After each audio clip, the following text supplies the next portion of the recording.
വട്ടം കറങ്ങി നോക്കിക്കോ എല്ലാവരെയും. വിളിച്ചവരെല്ലാവരും വന്നിട്ടുണ്ടോ, പ്രതീക്ഷിച്ചവരൊക്കെ ഉണ്ടോ? വേണമെന്ന് വട്ടം കറങ്ങിയോ, ശരിക്കും വട്ടം കറങ്ങി, കുഴപ്പമൊന്നുമില്ല. ക്യാമറയായിട്ട് ചേട്ടന്മാരുണ്ട്, ബിബിനാച്ചനുണ്ട്, പാട്ട് പാടുന്നവരുണ്ട്, എല്ലാവരും ഉണ്ട്. കണ്ടോ?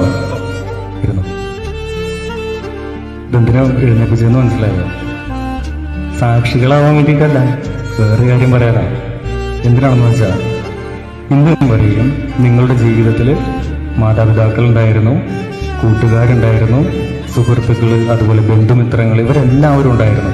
പക്ഷെ ഇന്ന് മുതലുള്ള നിങ്ങളുടെ ജീവിതത്തിൽ നിങ്ങൾക്ക് നിങ്ങൾ മാത്രമായിരിക്കണം. നിങ്ങളുടെ അനുവാദമില്ലാതെ മൂന്നാമതൊരു വ്യക്തി നിങ്ങളുടെ ജീവിതത്തിലേക്ക് കടന്നു വരരുത് ഒരിക്കലും. നിങ്ങൾ രണ്ടുപേരുടെയും പരസ്പരമായിട്ടുള്ള അനുവാദമില്ലാതെ മൂന്നാമതൊരു വ്യക്തി നിങ്ങളുടെ ജീവിതത്തിലേക്ക് കടന്നു വരാൻ പാടില്ല. ഇന്നു മുതൽ തീരുമാനങ്ങൾ എടുക്കുമ്പോൾ നിങ്ങൾ രണ്ടുപേരും പരസ്പരം ചിന്തിച്ച് തീരുമാനങ്ങൾ എടുക്കുക. നിങ്ങളാണ് ജീവിക്കേണ്ടത്.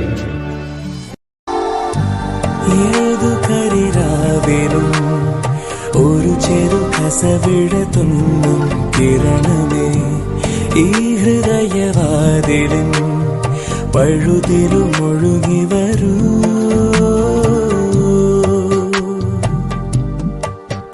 അരികിലെ പുതുമന്ദാരമായി വിടരു നീ,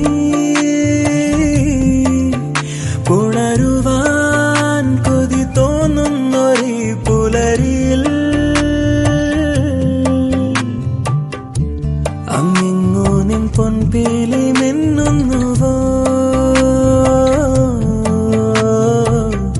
അതിലൊന്നെന്റെ നെഞ്ചോരമയ്യുന്നുവോ.